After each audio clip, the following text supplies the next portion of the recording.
Hello बच्चों, welcome back. तो बच्चों ये क्लास 12th का chapter number 1 electric charges and field का वीडियो नंबर 10।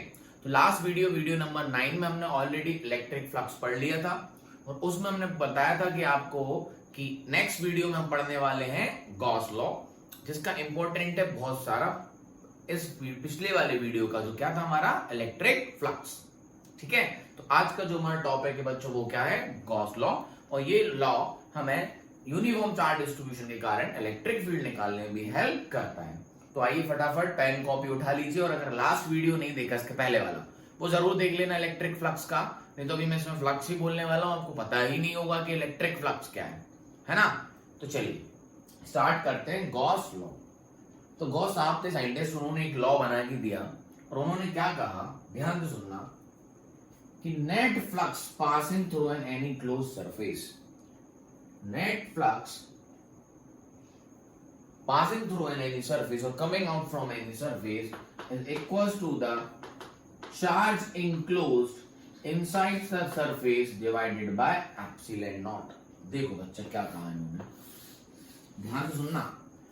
गॉस लॉ ये है, गॉस लॉ क्या कहता है कि flux, the net flux coming out from any surface और net flux through any close surface, net flux through any closed surface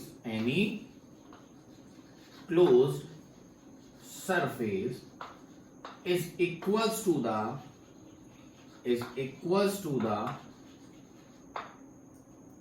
ratio of charge enclosed, मतलब जो उसके अंदर बंद है, charge enclosed inside the surface to the epsilon naught। ध्यान से समझना, बहुत इंपॉर्टेंट है। क्या कहा इन्होंने कि किसी भी क्लोज सरफेस से, मैं कहता हूं सपोज ये स्फीयर मान लो, क्या मान लो, एक स्फीयर मान लो, इसके अंदर मान लो कोई क्यू चार्ज है, कोई प्लस क्यू चार्ज है, तो इस सरफेस के अंदर कितना चार्ज बंद है, प्लस क्यू। तो बच्चा इससे निकलने वाला जो फ्लक्स होगा, इससे जो इस सरफेस, इस स्फीयर से निकलने वाला जो सरफेस होगा वो होगा इसके अंदर जितना चार्ज है Q divided by epsilon not. क्या बोला इन्हें कि अगर कोई भी क्लोज सरफेस है, अगर उसके अंदर कोई चार्ज है, अगर कोई भी क्लोज सरफेस है उसके अंदर अगर कोई चार्ज है, मैंने कहा Q, तो उससे जो निकलने वाला फ्लक्स होगा, वो चार्ज इंक्लोज मतलब उसके अंदर जितना चार्ज बंद है डिवाइडेड बाय एप्सिलॉन नॉट। तो net flux coming out from any surface और the net flux through any surface is equals to the charge enclose, बंद, इंक्लोज मतलब बंद, उसके अंदर charge enclose through the surface divided by epsilon naught. और समझाता हूं इन्होंने क्या कहा। मैंने कहा अगर ये एक बॉक्स है, क्या है, एक बॉक्स है, मैंने इसको खोला और मैंने इसके अंदर बच्चा ये क्यू चार्ज डाला, मान लो ये क्यू चार्ज है, ठीक, और इस बॉक्स को क्या कर दिया, बंद। अब इसके अंदर कितना चार्ज है बच्चों, क्यू। तो मैं अगर आपसे कहूं कि इस बॉक्स से कितना फ्लक्स बाहर निकलेगा, इस बॉक्स से कितना फ्लक्स बाहर निकलेगा, तो Q divided by epsilon not, जितना चार्ज इसके अंदर इंक्लोज्ड है, बंद है, डिवाइडेड बाय एप्सिलॉन नॉट। क्या बात समझ में आई, यस और no? The net flux passing through this surface is equals to the charge enclosed divided by epsilon naught. मतलब अगर मैंने आपसे कहा कोई भी क्लोज सरफेस हो, उसके अंदर अगर कि मैं क्या डाल दूं, क्यू चार्ज, तो सरफेस से निकलने वाला फ्लक्स कितना होगा, बंद है इसके अंदर, क्यू चार्ज बंद है, ये डाला है, तो इसके अंदर कितना फ्लक्स होगा, क्यू बाय एप्सिलॉन नॉट। मैं को थोड़ा और ऐड करते हैं, क्या करते हैं, थोड़ा और ऐड करते हैं। मैंने कहा इसके बाद इसमें मैंने एक और क्यू डाल दिया, क्या डाल दिया, एक और क्यू डाल दिया, अब इसको बंद कर दिया। इसके अंदर कितना चार्ज हो गया, 2Q, इतना इसके अंदर कितना चार्ज हो गया, 2Q। तो इससे कितना फ्लक्स निकलेगा बच्चों, इससे निकलेगा 2Q divided by epsilon not. Clarity है, यस और नो, समझ आया ना, है ना। तो किसी भी क्लोज सरफेस के अंदर जितना चार्ज बंद होता है डिवाइडेड बाय एप्सिलॉन नॉट, उतना फ्लक्स उससे निकलता है। सर ये बात तो ठीक है, लेकिन इससे इलेक्ट्रिक फील्ड का क्या लेना देना है? आओ बताते हैं क्या लेना देना है।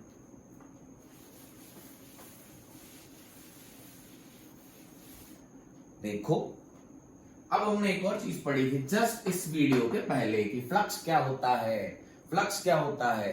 फ्लक्स होता है बच्चा E डॉट ए। फ्लक्स क्या होता है? E dot A. किसी भी सरफेस से जो फ्लक्स निकलता है वो क्या होता है? E डॉट ए, या उसको हम लिख सकते हैं E a cos थीटा।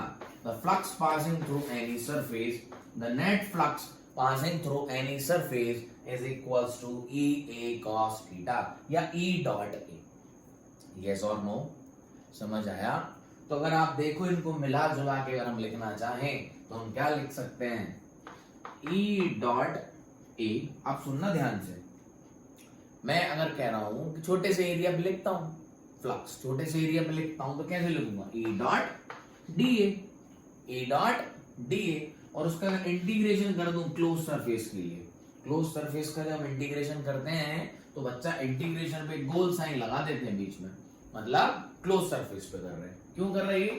मैंने आपसे कहा था कि अगर ये कोई स्फीयर है तो स्फीयर में जो एरिया वेक्टर मैं यहाँ का हूं ये है, यहाँ एरिया वेक्टर कहाँ है? ये है। यहाँ एक एरिया वेक्टर कहाँ है? यहाँ है। यहाँ पर एरिया वेक्टर कहाँ है? यहाँ है। तो मैं कहता हूं इससे निकलने वाला फ्लक्स कितना होगा? इस एरिया से, इस एरिया से होगा यहां पर इलेक्ट्रिक फील्ड डॉट डी। इससे कितना होगा? E डॉट, मैं कहता हूं ये A1 है, डॉट D2।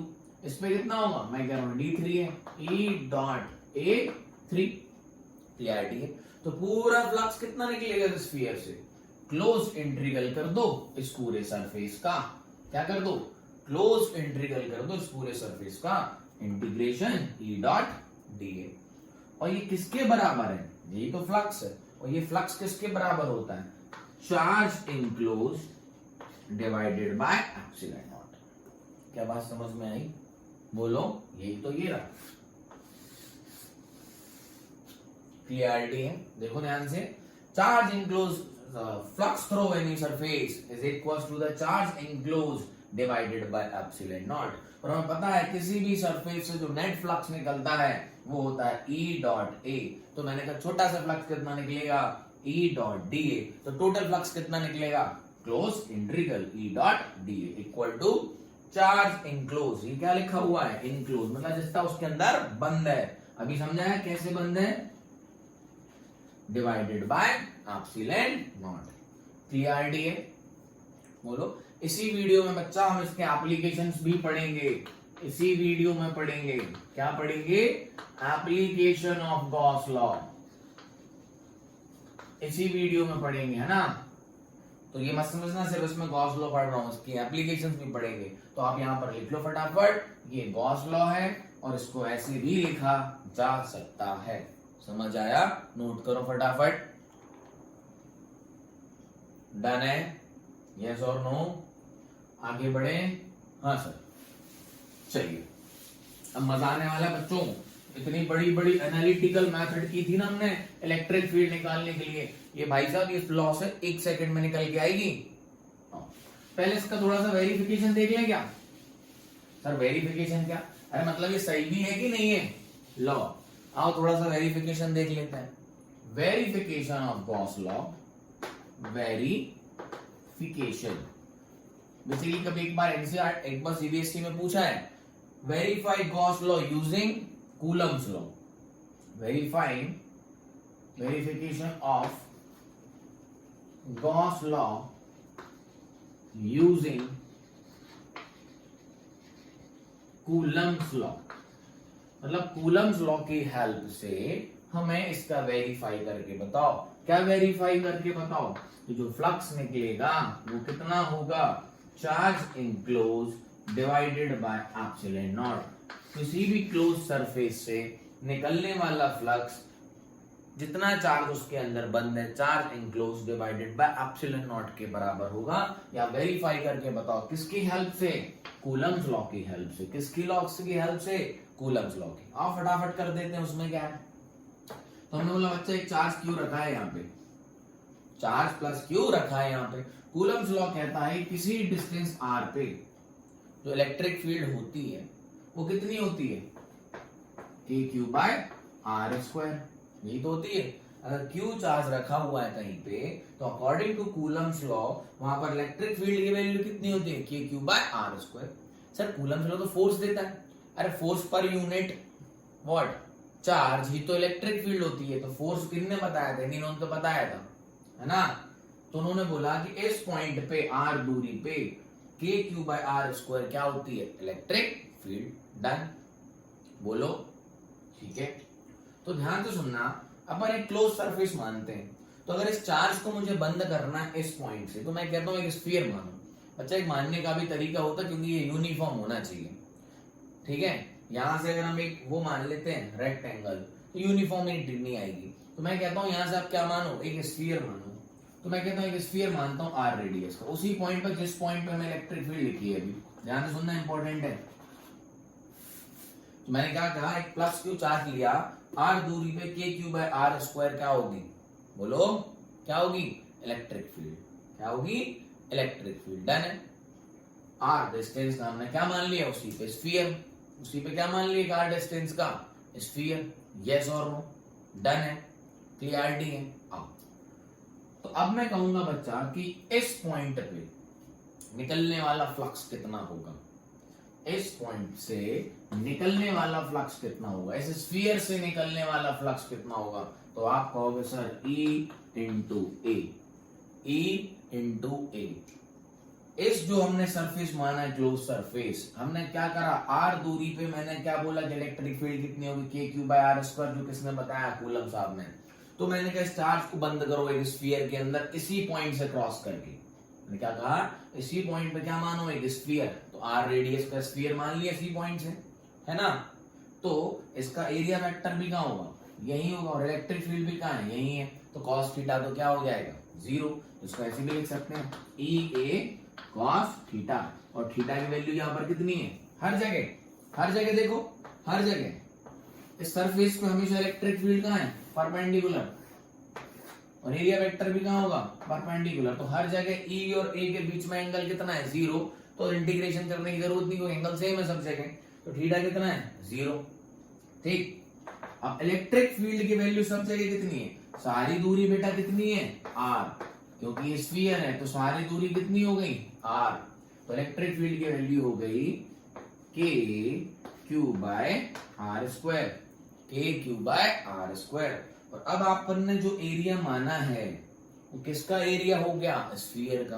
किसके अंदर बंद किया इसको, आर दूरी से, एक स्फीयर के अंदर। तो एक स्फीयर का सरफेस एरिया कितना होता है, ये तो आपको पता होना चाहिए, 4 पाई आर स्क्वायर।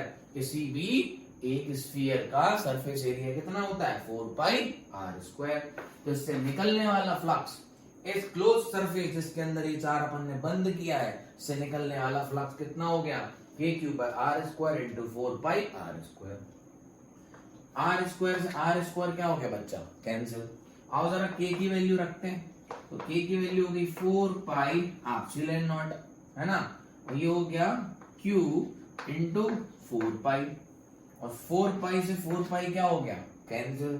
तो कितना आ गया, क्यू बाय एप्सिलॉन नॉट। और ये क्यू क्या है, इस स्फीयर के अंदर वाले चार्ज तो है, तो ये हो गया इनक्लोज्ड। यस और नो।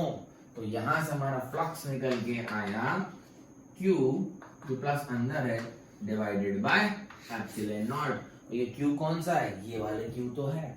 यस और नो, हो गया ना प्रूफ। सीबीएसई में आया है, verify the Gauss law using Coulomb's law. तो कूलम्स लॉ की वजह से ही तो हम इलेक्ट्रिक फील्ड लिख पाए। हमने एक पॉइंट चार्ज लो, आर दूरी पे इलेक्ट्रिक फील्ड लिखो, तो हमने लिख दी के क्यू बाय आर स्क्वायर। फिर हमने कहा उसी पे एक क्लोज सरफेस मानो, उसी पॉइंट से क्रॉस करते हुए, तो मैंने मान लिया स्फीयर, मैंने मान लिया स्फीयर। तो स्फीयर का सरफेस एरिया कितना होता है, 4 पाई आर स्क्वायर। के की वैल्यू रख दी 1/4 पाई एप्सिलॉन नॉट। 4 पाई से 4 पाई कैंसिल हो गया, आर स्क्वायर से आर स्क्वायर कैंसिल हो गया, क्या बचा, क्यू बाय एप्सिलॉन नॉट। तो यही आ गया नेट फ्लक्स जो इससे निकलेगा, जो इस सरफेस से, क्लोज सरफेस से निकलेगा, वो कितना होगा, Q epsilon naught by epsilon. तुम यहां निकाल लो, इससे भी उतना ही निकलेगा। तुम यहां निकाल लो, उससे भी इतने निकलेगा। तो किसी भी क्लोज सरफेस के अंदर आप किसी अगर क्यू चार्ज को बंद करते हो तो उससे निकलने वाला फ्लक्स कितना होता है, Q by epsilon naught, and this is the proof और verification in front of you. Got it? Done? हाँ सर। तो आओ बढ़िया बढ़िया से सवाल करते हैं, मजेदार अच्छे अच्छे क्वेश्चन करते हैं। आइए, मजा आया? देखा कितना प्यारा लॉ है? हाँ सर, मजा तो आ गया है। अब क्वेश्चन बन जाए तो काम हो जाएगा। आओ पहले कुछ बढ़िया बढ़िया से क्वेश्चंस देखते हैं, मजा आएगा। आओ, मैं आपसे कहता हूं ये स्क्वायर है। क्या है ये? स्क्वायर है। ध्यान से सुनना। ऑफ साइड ए, एक स्क्वायर है जिसकी साइड क्या है? ए। इसके एक वर्टाइस इस पे प्लस क्यू चार्ज रखा है। कितना रखा है? Plus Q charge. तो आपको बताना है flux passing through this square. एक स्क्वायर है जिसकी साइड कितनी है बच्चा? एक स्क्वायर है जिसकी साइड कितनी है? ए, और उस पे उसकी एक वर्टाइस इस पे एक प्लस क्यू चार्ज रखा हुआ है। क्या रखा हुआ है? Plus Q charge. तो अब ये बताओ इससे निकलने वाला फ्लक्स कितना होगा? ये बताइए, इससे निकलने वाला फ्लक्स कितना होगा? तो ध्यान से सुनना बच्चों। अब हमें एक कंसेप्ट पता है गॉस लॉ का। तो सोचो अगर मुझे इस स्क्वायर पे अगर वर्टाइस इस पे एक प्लस क्यू चार्ज रखा है, तो अगर मैं इसको क्लोज कर दूं तो कैसे क्लोज कर सकता हूं? ध्यान से देखना। फिर से एक बॉक्स, अब इस बॉक्स पे बच्चा जो चार्ज रखा हुआ है वो यहां रखा हुआ है। ये स्क्वायर है, यहां रखा हुआ है, ठीक। अब मुझे इस चार्ज को बंद करना है। क्या करना है? इस चार्ज को क्लोज करना है। तो 1 2 3 तो बॉक्स यहां लगाने पड़ेंगे, और 4 बॉक्स कहां लगाने पड़ेंगे? ऊपर। तो जब इसको मुझे क्लोज करना है, इस चार्ज को जो इसके वर्टाइसिस पे रखा हुआ है, इसको अगर मुझे क्लोज करना है तो कितने स्क्वायर लगाने पड़ेंगे? सेम मैं कहता हूं 1 2 3 4, ये 2 के 4, और ऊपर भी कितने? 4। तो ये पूरा बंद हो जाएगा, क्लोज हो जाएगा। समझ आया? हाँ सर, आ गया। मैं कहता हूं इसको बंद करना है, एक इधर एक इसके पीछे एक इसके पीछे। देखो ऐसे समझाता हूं थोड़ा सा, है ना? ये तो ये 4 तो इधर हो गए और 4 ऊपर। तो इसको टोटल बंद करने के लिए कितने चाहिए? 8। तो जब ये पूरा बंद हो जाएगा फिर 8 से कितना फ्लक्स निकलेगा? व्हेन इट इज क्लोज्ड, 4 ऊपर 4 नीचे, है ना? ये बंद हो गया बीच में, तो इसमें टोटल कितने हो गए? 8 स्क्वायर। तो जब ये बंद हो जाएगा तो 8 स्क्वायर से फ्लक्स कितना निकलेगा? Q by epsilon naught. तो 1 से कितना निकलेगा? Q by 8 epsilon naught. This is the answer. समझ आया? This is Gauss law. The charge enclosed inside any surface is equals to Q by epsilon naught. यहां से फ्लक्स निकलेगा ना ऐसे, है ना? तो निकल तो 8 से रहा होगा, ऊपर भी निकल किससे रहा होगा? 8 से। लेकिन जब ये बंद होगा पूरा, तो इसको बंद करने के लिए कितने स्क्वायर और लगाने पड़ेंगे? 7, और मतलब टोटल कितने से बंद हुआ है? क्लोज 8 से। तब फ्लक्स कितना निकलेगा? Q by epsilon naught. और 8 हो क्या है? यूनिफॉर्म। तो 1 से कितने निकलेगा? Q by 8 epsilon naught. So this is your answer. Clarity है? समझ आया? नोट करो। हो गया? डन? चलो आइए और करते हैं। मैं आपसे कह रहा हूं एक हेमिस्फीयर है। क्या है? हेमिस्फीयर है। इसके सेंटर पे एक प्लस क्यू चार्ज रखा हुआ है। एक हेमिस्फीयर है, इसके सेंटर पे एक प्लस क्यू चार्ज रखा हुआ है। क्या रखा हुआ है? प्लस क्यू चार्ज रखा हुआ है। तो इससे निकलने वाला फ्लक्स बताइए। इससे निकलने वाला फ्लक्स बताइए। तो मैं कहता हूं आओ इसको पूरा स्फीयर कर लेते हैं। क्या कर लेते हैं? पूरा स्फीयर। तो जब पूरा स्फीयर होगा तो इससे फ्लक्स कितना निकलेगा? Q by epsilon naught. तो आधे से कितना निकलेगा? Q by 2 epsilon naught. ये रहा आपका आंसर। समझ में आया? जब भी कोई चार्ज किसी सरफेस के अंदर बंद होता है तो उससे निकलने वाला फ्लक्स कितना होता है? Q by epsilon naught. तो ये इसके हेमिस्फीयर के सेंटर पे रखा है, तो अपन इसको पूरा स्फीयर मान लो। है ना। तो पूरे स्फीयर से कितना निकलेगा, फ्लक्स निकलेगा ना बच्चे इसमें से, ऐसे देखो, यस और नो। तो ऐसे ही कहां निकलेगा, ऊपर। डन है, आया कि नहीं। पूरा कितना निकलेगा, क्यू बाय एप्सिलॉन नॉट। तो आधे से कितना निकलेगा, q by 2 epsilon naught. Done है बात, बोलो यस और नो। ठीक है, आगे बढ़े, आइए और देखते हैं। अच्छा सवाल लग रहा है सर, बहुत आसान है ये तो, मजा आ रहा है, ऐसी क्वेश्चन है फिजिक्स में तो क्या नहीं है। अभी देखो बेटा, आओ। उन्होंने बोला कि और लिख कर दिया अपन ने आधा, आधे का भी आधा कर दिया। हेमिस्फीयर का क्या कर दिया, क्वार्टर हेमिस्फीयर हो गया। ये क्या हो गया, क्वार्टर हेमिस्फीयर। और इसके सेंटर पे क्या रखा है, प्लस क्यू चार्ज। तो बताओ इससे निकलने वाला फ्लक्स क्या है सर, पूरे से कितना निकलता है, क्यू बाय एप्सिलॉन नॉट। तो ये हेमिस्फीयर का क्या है, क्वार्टर है। तो कंप्लीट करोगे तो ये हेमिस्फीयर बनेगा और एक ये बनेगा। अरे यस और नो सर, क्या दिल सा बना दिया आपने, दिल नहीं है, हेमिस्फीयर है। ठीक, तो ये क्वार्टर है, तो 3/4 है ही नहीं है। तो निकलने वाला कितना होगा, क्या, क्यू बाय 4 एप्सिलॉन नॉट। समझ आया, समझ में एक पार्ट में निकलेगा ना, यहाँ वाला तो यहाँ चला गया, इससे निकलने वाला कितना होगा, ये पूरा कितने निकलेगा, क्यू बाय एप्सिलॉन नॉट। ये तो क्या है, क्वार्टर हेमिस्फीयर, तो कितना निकलेगा, क्यू बाय 4 एप्सिलॉन नॉट। क्या बात ठीक है, डन, बोलो यस और नो। ठीक, आज बढ़िया क्वेश्चन करते हैं जिसको हमने लास्ट वीडियो में भी किया था। फिर से सुनना फटाफट, हमने ये वीडियो लास्ट, ये वाला जो हम क्वेश्चन करने वाले हैं इसका सेकंड पार्ट छोड़ दिया था। क्यों, मैंने बोला था जब गॉस लॉ पढ़ लेंगे इसके बाद समझ आएगा ये। तो एक क्वेश्चन और देखो बढ़िया वाला, फिर हम गॉस लॉ की एप्लीकेशन पे मूव करेंगे। क्लियरिटी है, सुनो। ये हमने नेक्स्ट वीडियो में, पिछले वीडियो में भी लिया था, उसी का क्वेश्चन का सेकंड पार्ट है। सुनो ध्यान से, उन्होंने बोला ये y है, ये x है, ये z है, और एक वेरिएबल इलेक्ट्रिक फील्ड है E0 इंटू ए, और एक a दूरी E0 इंटू एक्स, और एक a दूरी पे एक स्क्वायर रखा हुआ है। क्या रखा हुआ है, स्क्वायर रखा हुआ है, ये है ना। क्या है ये, एक a दूरी पे, यहां से दूरी कितनी है a, और इस स्क्वायर की भी साइड कितनी है a। ध्यान से सुनना,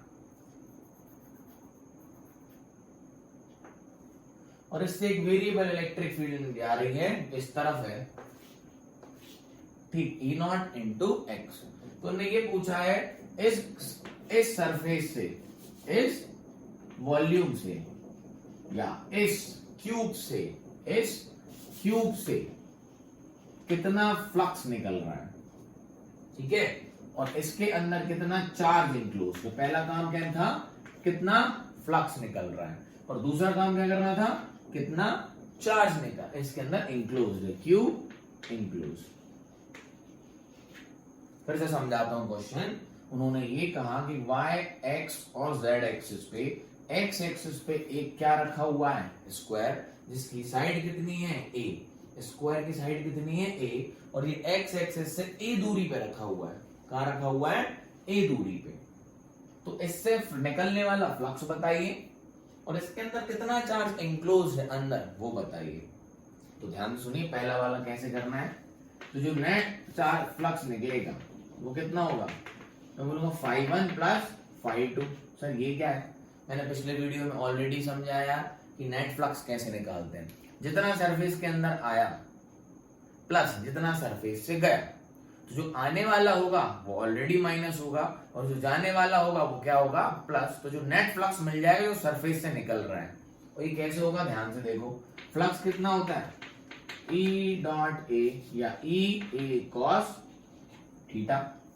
तो यहां देखो, आपको ऑलरेडी प्रीवियस वीडियो में करा चुका हूं मैं, यहां पर एरिया वेक्टर कहां है, इस तरफ, और यहां पर इलेक्ट्रिक फील्ड कहां है, इस तरफ।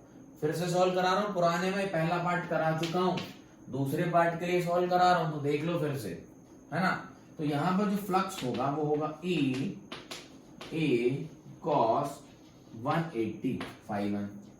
ई की वैल्यू, अब ई तो वेरिएबल है, ई नॉट इंटू एक्स। ये दूरी कितनी है? ए। इस सरफेस की दूरी y एक्सिस से कितनी है? ए। समझ आया? ये ए है दूरी, तो यहां पर इलेक्ट्रिक फील्ड कितनी होगी? ई नॉट इंटू ए। ये तो गई इलेक्ट्रिक फील्ड। एरिया कितना होगा? साइड भी इसकी ए है, तो एरिया होगा ए स्क्वायर। और कॉस थीटा क्या? 180, इसकी वैल्यू कितनी है? -1। तो ये आ गई E naught into a cube minus की। सिमिलरली फाई 2 कितनी हो जाएगी? अब यहां आप देखो, दोनों एरिया वेक्टर क्या है? Same direction. Area vector surface से परपेंडिकुलर लेते हैं और सरफेस से बाहर की तरफ, तो यहां कहां आ गया? इस तरफ। अब ये वाला देखो आप, सरफेस कितना हो गया? तो ये हो गया आपका ई नॉट इंटू, ये दूरी कितनी है बच्चा? ये ए और ये ए, तो ये जो यहां से इसकी जो पूरी दूरी हुई वो हुई 2a। तो यहां पर इलेक्ट्रिक फील्ड कितनी हो जाएगी? इलेक्ट्रिक फील्ड x का फंक्शन है, तो ये कितनी हो गई? 2a। एरिया कितना? ए स्क्वायर और कॉस 0, ये हो गई ई नॉट 2a क्यूब। समझ आया? तो नेट कितनी हो गई? प्लस कर दो, minus of E naught into a cube plus E naught into a cube. तो नेट फ्लक्स कितना आ गया?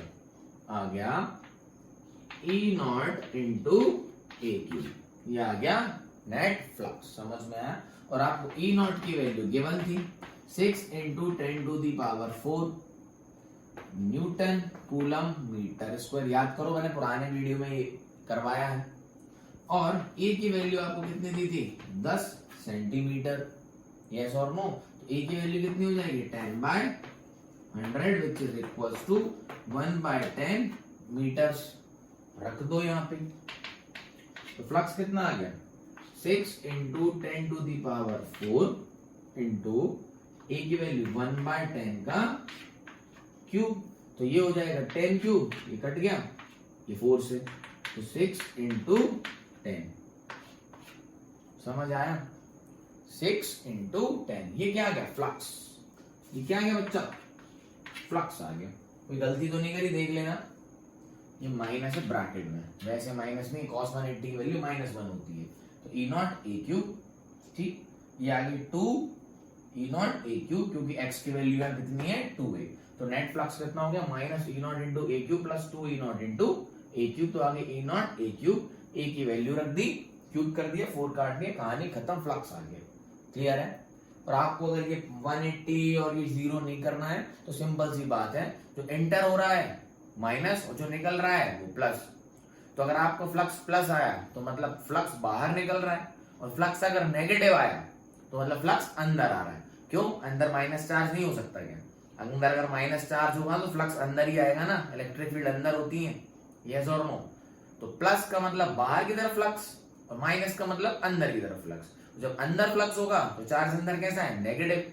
और नेट फ्लक्स अगर बाहर की तरफ होगा तो नेट चार्ज क्या है? बोलो, पॉजिटिव। अब आप खुद सोचो, जब इस क्यूब से इस, नोट कर लेना, ये है ना, करा चुका पुराने वीडियो में, सेकंड पार्ट के लिए किया ये मैंने मेहनत। तो जब इस क्यूब से बच्चा फ्लक्स निकल रहा है, पॉजिटिव आया ना, इस फ्लक्स निकल रहा है इस तरफ, कितना निकल रहा है? दी हुई है, इसका मतलब इसके अंदर कुछ ना कुछ चार्ज इंक्लोज होगा। अगर इससे फ्लक्स निकल रहा है, इससे नेट फ्लक्स क्या है? 6 × 10, है ना, और न्यूटन मीटर स्क्वायर पर कूलम। तो इससे अगर ये नेट फ्लक्स निकल रहा है तो मतलब इसके अंदर कोई चार्ज इंक्लोज होगा। खत्म। दूसरा पार्ट देखो, इसके लिए तो फिर से करवाया ये क्वेश्चन मैंने। तो नेक्स्ट पार्ट क्या हो गया? लेकिन नेक्स्ट पार्ट निकालने के लिए पहला पार्ट आपको निकालना ही पड़ता। अगर डायरेक्टली सेकंड पार्ट पूछा जाता तो भी ये करना पड़ता। अब हमें पता है net flux through any surface is equals to charge enclose divided by epsilon naught. अब आप ये निकाल चुके हैं 6 × 10, यस और नो? माने ये हो गया आपका 600, यस और no, multiply by epsilon naught. और एप्सिलॉन नॉट की वैल्यू कितनी होती है? 8.85 × 10⁻⁻⁻⁴ 12, तो ये आ गया आपका चार्ज। समझ आया? यस और नो? डन। तो ये 2 0 गए तो ये 10 बचा, तो ये हो गया 6 into 8.85 into 10 to the power -10। अब इसको आप माइक्रो करके लिख सकते हो, वो आपकी कहानी है ना। 10 टू द पावर 6 को अपन माइक्रो कर लेंगे, इसको मल्टीप्लाई कर देना, इसको कैलकुलेट कर लेना। क्लियरिटी है? समझ आया क्या हुआ है ये? इस क्वेश्चन में इलेक्ट्रिक फील्ड बदल रही थी, तो जब इलेक्ट्रिक फील्ड बदल रही थी तो एंटर और एरिया सेम था, तो एंटर होने वाला फ्लक्स और एग्जिट होने वाला फ्लक्स क्या होगा? अलग अलग होगा, क्योंकि यहाँ इलेक्ट्रिक फील्ड अलग है, क्योंकि फंक्शन x का है, तो यहाँ इलेक्ट्रिक फील्ड अलग होगी। यहाँ क्योंकि x a था और यहाँ x कितना था? 2a था, है ना। तो यहाँ इलेक्ट्रिक फील्ड की वैल्यू कितनी होगी? E0 इंटू 2a, और यहाँ इलेक्ट्रिक फील्ड की वैल्यू कितनी होगी? E0 into a। तो अलग अलग इलेक्ट्रिक फील्ड है। समझ आया? दोनों जगह फंक्शन दिया था, तो जब इलेक्ट्रिक फील्ड अलग अलग है दोनों जगह, तो निकलने वाला फ्लक्स भी अलग होगा। तो नेट फ्लक्स हमने निकाल लिया, एंटर करने वाला और निकलने वाला। तो निकलने वाले में से मैंने माइनस कर दो एंटर होने वाला, तो नेट फ्लक्स जो निकला वो आ गया। और हमें पता है तो net flux through any close surface, close ही तो है, क्यूब है, तो net flux through any close surface equals to charge include divided by epsilon naught. Epsilon naught की वैल्यू आपको पता है, तो क्यूब इंक्लूज निकल गया। ये सॉल्व कर लेना। डन है? नोट करो फटाफट। हो गया? अच्छा, बहुत बढ़िया।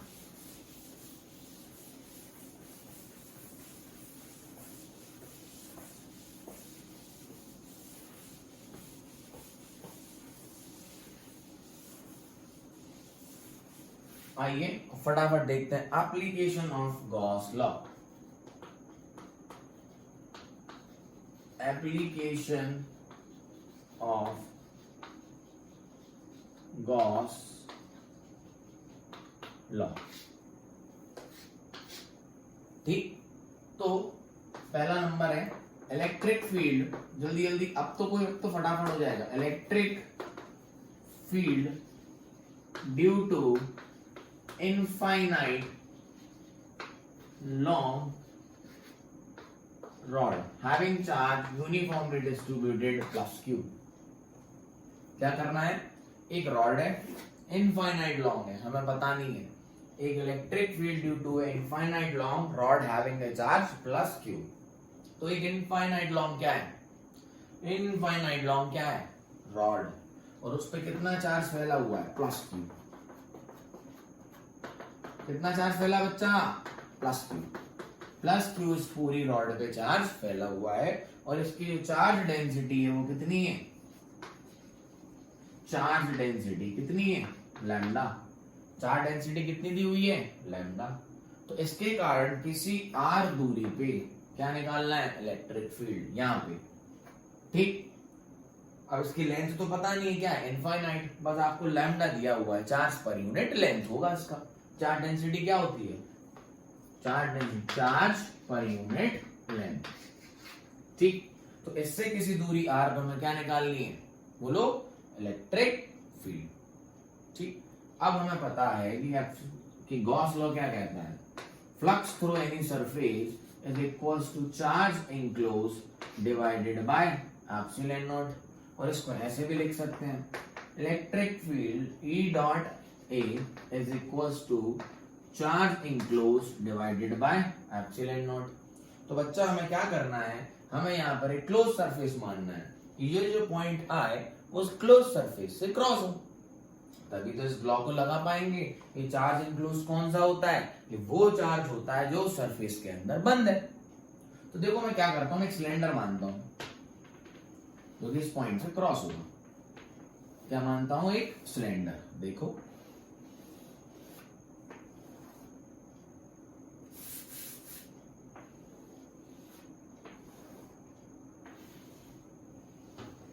समझ गए?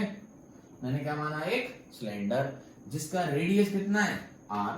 वो r दूरी पे वो पॉइंट आ गया ना इस पे, देखो समझ आया?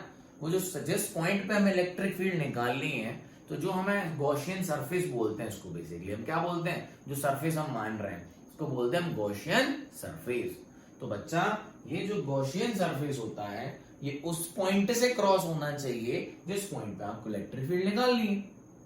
डन। तो इस ऊपर वाले एरिया से तो इलेक्ट्रिक फील्ड निकलेगी नहीं क्योंकि ये रॉड है, इससे तो इलेक्ट्रिक फील्ड ऐसे ही निकलेगी,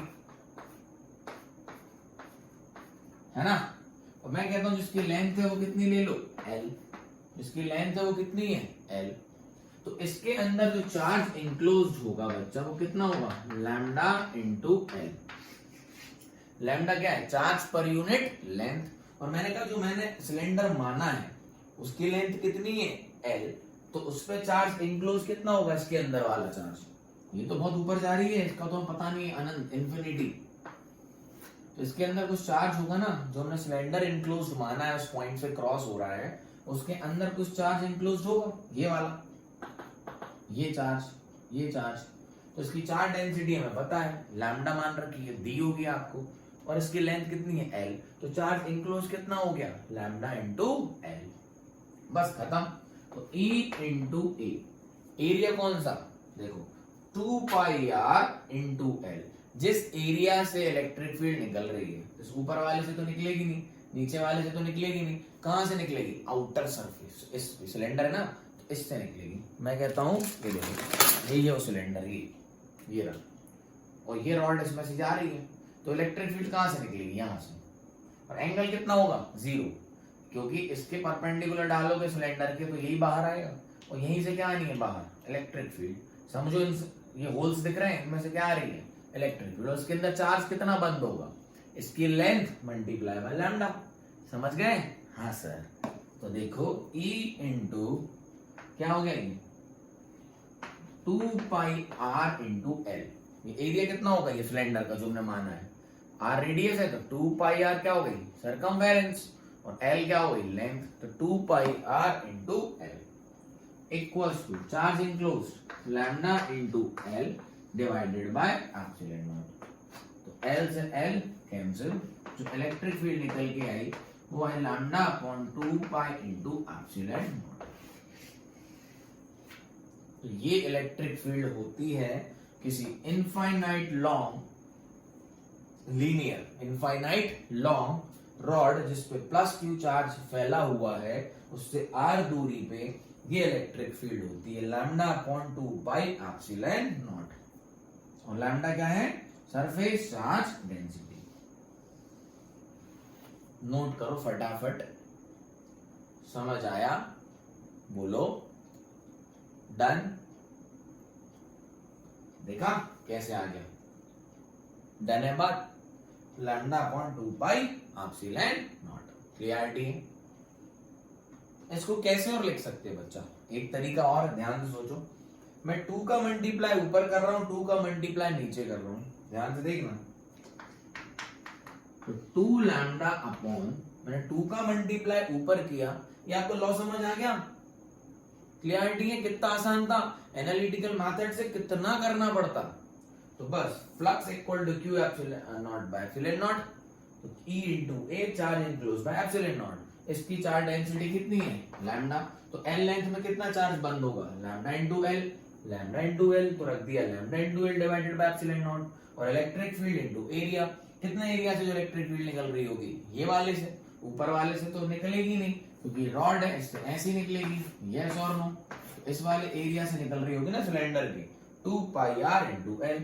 तो 2 पाई r, L से L कैंसिल, ये नीचे आ गया, तो लैम्डा अपॉन 2 पाई r भी आएगा, r सॉरी अच्छा रहा, देख लिया, 2 pi r lambda upon 2 pi r into epsilon naught. ये नोट करना अच्छे से बच्चा, L से L कैंसिल हो गया, और 2 पाई r इंटू L, तो 2 पाई r कहां आ गया, नीचे, है ना, करेक्शन कर लेना, ये lambda upon 2 pi r into epsilon not. ठीक, अब इसमें थोड़ा सा चेंज करते हैं, 2 का मल्टीप्लाई ऊपर करते हैं, 2 का मल्टीप्लाई नीचे करते हैं। तो ऊपर हो जाएगा 2 लैम्डा और नीचे हो जाएगा 4 पाई और बोलो epsilon not into r, 4 pi epsilon not into r। और अब हमें पता है 1/4 पाई एप्सिलॉन नॉट क्या होता है, k। तो इलेक्ट्रिक फील्ड आ गई, बोलो क्या आ गई, 2 के लैम्डा बाय आर। ये बात और ये बात दोनों सेम है, समझ आया? 1/4 क्या होता है? परमिटिविटी ऑफ फ्री स्पेस के कौन सी बोल रहे हैं? फ्री स्पेस की, क्योंकि एप्सिलॉन नॉट है। समझ में आया? तो देखो इलेक्ट्रिक फील्ड क्या है हमारी? λ/2πr इनटू एप्सिलॉन नॉट, 2 का मल्टीप्लाई ऊपर, यही है आंसर। इसको वैसे भी लिख सकते हैं, ये बता रहा हूं। तो इसमें 2 का मल्टीप्लाई ऊपर किया, 2 का मल्टीप्लाई नीचे किया, तो 2 का मल्टीप्लाई नीचे करो तो ये तो क्या हो जाएगा? 4, तो ये हो गया 4। और 1/4 एप्सिलॉन नॉट ही तो k होता है। k क्या होता है? 1/4 एप्सिलॉन नॉट। तो 1/4 एप्सिलॉन नॉट को क्या लिख दिया? k, तो क्या बन गया? 2k lambda by r। Clarity है? डन? बोले? तो बच्चों ये थी गॉस लॉ की एक ही एप्लीकेशन, मतलब बहुत सारे हैं, ये मैंने आपको उसका एक एग्जांपल दिया जो हमने आज ही गॉस लॉ पढ़ने की जस्ट बात किया। तो गॉस लॉ से रिलेटेड हमने कुछ क्वेश्चन भी देखे और ये उसकी एक एप्लीकेशन थी जिसके कारण हमने एक इनफाइनाइट लॉन्ग रॉड के कारण क्या निकाल ली? Electric field. तो नेक्स्ट वीडियो में बच्चा हम इसकी एक और एप्लीकेशन देखेंगे जिससे हम स्फीयर की बात करेंगे। Electric field due to sphere देखेंगे, कंडक्टिंग एंड नॉन कंडक्टिंग। ठीक है, अब ये कंडक्टिंग और नॉन कंडक्टिंग क्या होता है उसी समय आपको बता दूंगा। क्लियरिटी है? डन है? तो ये था आज का video. So till then have a good day, nice day, take care, study well, make proper notes और अच्छे मार्क्स स्कोर करना है ना। Have a good day, nice day, tata, bye bye.